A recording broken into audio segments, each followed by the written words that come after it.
ನಿಮಗೆ ನಾನು ಇಮೇಜ್ನಲ್ಲಿ ತೋರಿಸಿದ್ನಲ್ಲ ಸ್ನೇಹಿತರೆ, ಆ ಒಂದು ಸೆನ್ಸರ್ ಎಲ್ಲಿರುತ್ತೆ ಅಂದರೆ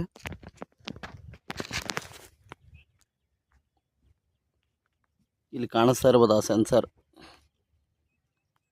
ಇದೇ. ಆ ಸೆನ್ಸರ್ ಇಲ್ಲಿ ನಟ್ ಹಾಕಿದಾರಲ್ಲ,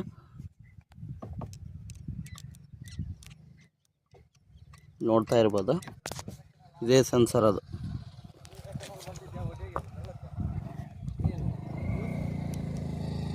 ಕಾಣಿಸ್ತಾ ಇದೆಯಲ್ಲ ಇಲ್ಲಿ,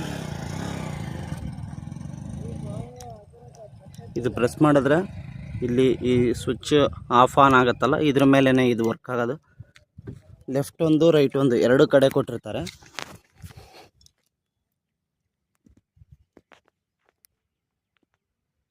ಇಲ್ಲಿ ಕಾಣ್ತಾ ಇರ್ಬೋದು ನಿಮಗೆ, ಅದು ಇಲ್ಲಿ ಕಾಣ್ತಾ ಇದೆಯಾ?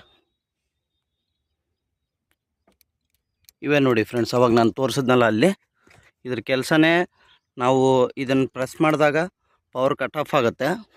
ಮತ್ತು ಇದನ್ನು ನಾವು ರಿಲೀಸ್ ಮಾಡಿದಾಗ ಬ್ರೇಕ್ನ ಅದು ಆನ್ನಲ್ಲಿರುತ್ತೆ. ನಾವು ಅವಾಗ ನೀವು ಇ ವಿ ಯೂಸ್ ಮಾಡೋರಿಗೆ ಆಲ್ಮೋಸ್ಟ್ ಎಲ್ಲ ಇ ವಿಗಳಲ್ಲೂ ಒಂದೇ ಇರುತ್ತೆ. ಇಷ್ಟು ಈ ಬ್ರೇಕ್ನ ಪ್ರೆಸ್ ಮಾಡಿ ನಾವು ಥ್ರಾಟಲ್ ಕೊಟ್ಟರೆ ಮೂನೇ ಆಗಲ್ಲ, ಅಂದರೆ ಕರೆಂಟ್ ಕಟ್ ಆಫ್ ಮಾಡಿಬಿಡುತ್ತೆ. ಇದು ಮೋಟ್ರಿಗೆ ಸಪ್ಲೈ ಆಗೋದನ್ನೆಲ್ಲ. ಇದರಲ್ಲಿ ಇಲ್ಲಿ ಒಂದು ಹಾಕಿದ್ದಾರೆ, ಇಲ್ಲಿ ಒಂದು ಹಾಕಿದ್ದಾರೆ.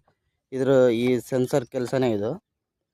ನಾವೇನು ಮತ್ತೆ ಈ ಬ್ರೇಕ್ನ ಬಿಟ್ಬಿಟ್ಟು ನಾವು ಮೂವ್ ಮಾಡಿದ್ರೆ ಮೂವ್ ಆಗುತ್ತಲ್ಲ, ಇದೇ ನೋಡಿ.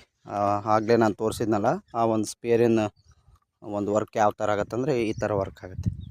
ಏನಾದರೂ ಇ ವಿಗೆ ಸಂಬಂಧಪಟ್ಟಂಥ ಪ್ರಾಬ್ಲಮ್ಸ್ ಇದ್ದರೆ ನಮಗೆ ವಿಡಿಯೋದಲ್ಲಿ ತಿಳಿಸಿ ಕಮೆಂಟ್ನಲ್ಲಿ.